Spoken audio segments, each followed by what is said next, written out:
कृष्ण। ओम नमो भगवते वासुदेवाय नमः। आइए आज के वीडियो में हम अगहन अमावस्या की व्रत कथा का श्रवण करेंगे। अगहन अमावस्या, जिसे कि मार्गशीर्ष अमावस्या के नाम से भी जाना जाता है। मार्गशीर्ष अमावस्या में भगवान श्री कृष्ण और भगवान शंकर की विधि विधान से पूजा अर्चना की जाती है और उसके उपरांत अमावस्या की व्रत कथा का श्रवण किया जाता है। आइए अब हम भी भगवान शंकर का ध्यान करते हुए अमावस्या की पावन कथा का श्रवण करते हैं। बोलिए उमापति महेश्वर की जय हो। पुराने समय की बात है, एक गांव में एक धन शर्मा नाम का ब्राह्मण रहता था। उसका भरा पूरा परिवार था।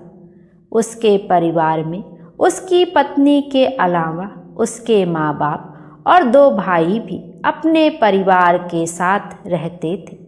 धन शर्मा और उसकी पत्नी भगवान श्री हरि विष्णु के परम भक्त थे। वे हमेशा विष्णु जी की आराधना में लीन रहते थे। सुबह दोनों जल्दी उठते, नित्य कर्मों से निवृत्त होकर स्नान करते, फिर घर के मंदिर में पूजा पाठ करके घर से 4 कोस दूर पीपल सींचने जाया करते थे।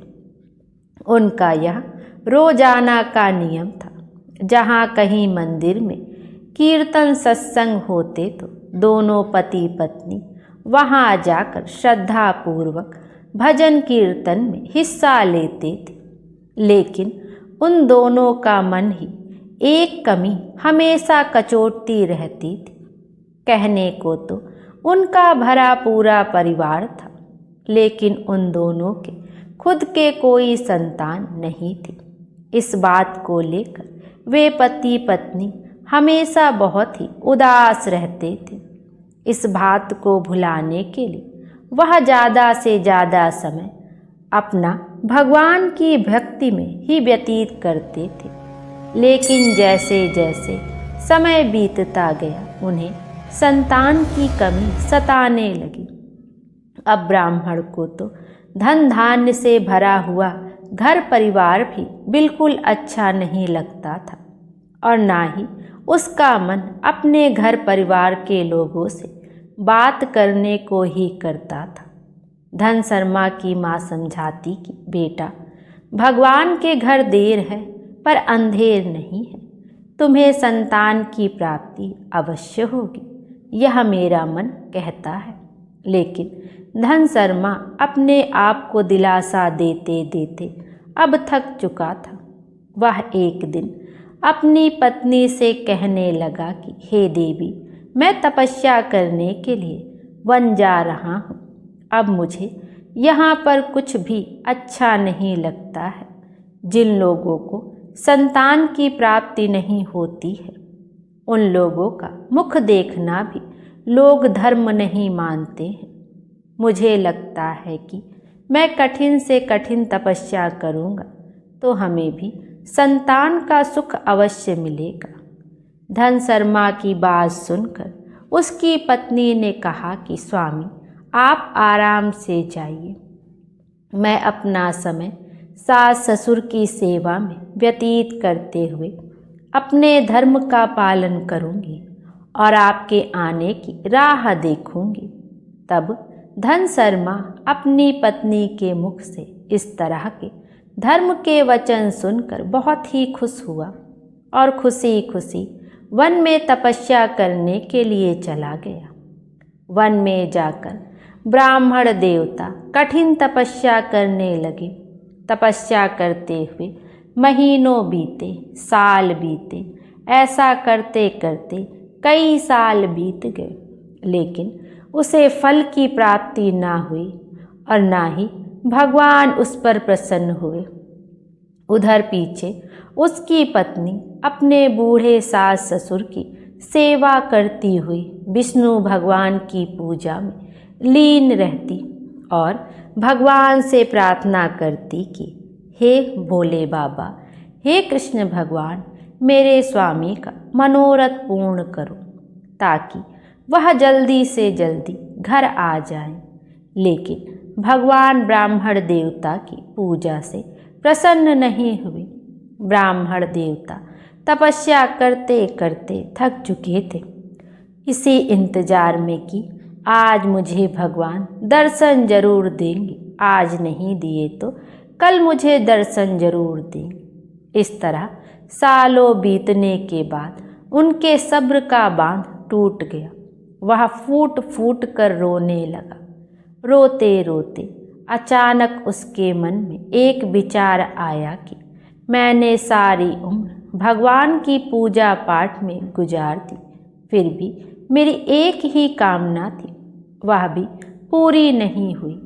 ऐसी जिंदगी से अच्छा है कि मैं अपने जीवन को ही समाप्त करूं। इस तरह अत्यधिक दुख के कारण ब्राह्मण देवता ने अपने जीवन को समाप्त करने के लिए एक पेड़ पर चढ़कर पेड़ की डाली से ही फांसी का फंदा बना लिया और अपने गले में डालकर नीचे कूदने ही वाले थे। तभी वहाँ पर सुखी अमावस्या प्रकट हुई और कहने लगी कि हे ब्राह्मण, तुम यह क्या करने जा रहे हो? क्या तुम्हें पता नहीं कि आत्महत्या एक महान पाप होता है? तो वह ब्राह्मण कहने लगा कि हे माँ, मैं क्या करूं, आप ही बताइए। मैं बचपन से ही विष्णु जी का भक्त हूँ, उनका पुजारी हूँ। मैं और मेरी पत्नी हमेशा से विष्णु जी की पूजा करते हैं, सभी तरह के धार्मिक अनुष्ठानों में भाग लेते हैं। मेरे भाइयों के सभी की संतान है, सारे सुखी संपन्न जीवन व्यतीत कर रहे हैं। मुझसे ऐसी क्या गलती हो गई जो मुझे आज तक संतान की प्राप्ति नहीं हुई? अब मुझे कितने वर्ष हो गए हैं यहाँ वन में रहकर कठोर से कठोर तपस्या करते हुए। बिना संतान के तो मेरा जीवन ही व्यर्थ है। हे माँ, आप मुझे मेरी गलती बताइए। अगर मेरे जीवन में संतान का सुख नहीं है तो मैं अब जीवित नहीं रहना चाहता हूँ। तब अमावस्या माता कहने लगी कि हे ब्राह्मण, तुम्हारे भाग्य में 7 जन्मों तक संतान का सुख नहीं लिखा है, लेकिन फिर भी मैं तुम्हारी तपस्या से बहुत ही ज़्यादा प्रसन्न हूँ। मैं तुम्हारी कुंडली में संतान का योग बनाते हुए तुम्हें 2 कन्याओं का वरदान देती हूँ। तुम ऐसा करना, अपनी एक कन्या का नाम अमावस्या रखना और दूसरी का नाम पूनम रखना, और अब तुम खुशी खुशी अपने घर जाओ। इस तरह से मौत को गले से लगाकर पाप के भागी मत बनो। तुम घर जाकर अपनी पत्नी से कहना कि अमावस्या का व्रत रखना शुरू कर दे और अमावस्या के दिन 1 कटोरी चावल भरकर उस पर यथासंभव दक्षिणा रखकर दान करें। यह दान गरीब और ज़रूरतमंद को करें। कोई ना मिले तो मंदिर में भी इसका दान कर सकते हैं। अगर इस तरह पूरे 1 साल तक तुम्हारी पत्नी अमावस्या का व्रत करेगी तो तुम्हें संतान की प्राप्ति अवश्य होगी। यह सुनकर ब्राह्मण बहुत ही प्रसन्न हुआ और उस फांसी के फंदे को फेंककर पेड़ से नीचे उतर आया और अमावस्या माता के चरणों में गिरकर उनका धन्यवाद करने लगा। उसकी आंखों से आंसू बह रहे थे। तब अमावस्या माता उसे आशीर्वाद देकर वहाँ से अंतर ध्यान हो गई और ब्राह्मण वहाँ से चलकर अपने घर आ गया। अपने पति को घर आया देखकर उसकी पत्नी बहुत ही प्रसन्न हुई और उसके बूढ़े माँ बाप भी अपने बेटे का इंतजार कर रहे थे। कितने साल हो गए थे उन्हें छोड़कर गए हुए। वह तो हर समय यही सोचते थे कि हमारा बेटा तो तपस्या करने के लिए वन में चला गया, ना जाने किस हाल में होगा, कब आएगा, और हमारी सांसों का अब क्या भरोसा। हमारे जाने के बाद हमारी बहू किसके सहारे अपना जीवन यापन करेगी। इस तरह सोचकर धन शर्मा के माँ बाप बहुत ही परेशान रहते थे, पर आज अपने बेटे को सकुशल आया देखकर उनकी खुशी का कोई ठिकाना नहीं रहा। वह तो अपने माँ बाप के चरण स्पर्श करके कहने लगा कि हे माँ, आपने सच ही कहा था कि भगवान के घर देर है लेकिन अंधेर नहीं। मेरी तपस्या से प्रसन्न होकर अमावस्या माता ने मुझे स्वयं दर्शन दिए हैं और उन्होंने कहा है कि मुझे संतान की प्राप्ति अवश्य होगी। यह कहकर वह अपनी पत्नी से अमावस्या माता के द्वारा बताई हुई अमावस्या व्रत की सारी विधि कह सुनाई। वह अपने स्वामी के कहे अनुसार ब्राह्मणी हर अमावस्या को पूरे श्रद्धा भाव से व्रत रखती और एक कटोरी चावल से भरकर ऊपर कुछ रुपए दक्षिणा में रखकर दान कर देती। इस तरह करते करते पूरा 1 साल बीत गया। 1 साल पूरा होते ही ब्राह्मणी गर्भवती हो गई। अमावस्या माता के कहे अनुसार ब्राह्मणी ने 10वें महीने बहुत ही सुंदर 2 कन्याओं को जन्म दिया। इस तरह संतान सुख पाकर दोनों पति पत्नी बहुत ही खुश थे। फिर अमावस्या माता के कहे अनुसार उन्होंने एक कन्या का नाम अमावस्या रखा और दूसरी का नाम पूनम रखा। अब वे दोनों कन्याएं अपने पिता के घर में बड़े लाड प्यार से पलने बढ़ने लगी। परिवार के सारे सदस्य खुश थे। समय बीतता गया। समय के साथ वे दोनों बहनें विवाह योग्य हो गई। अमावस्या तो बहुत ही धार्मिक प्रवृत्ति की थी। वह अपना अधिकतर समय भगवान की पूजा पाठ और धर्म कर्म में बिताती थी और अपने माँ बाप जी के कामों में भी हाथ बटाती थी। लेकिन पूनम का स्वभाव बिल्कुल विपरीत था। वह भगवान को मानती ही नहीं थी। वह व्रत पूजा पाठ कुछ भी नहीं करती थी और ना ही घर का कोई काम काज करती थी।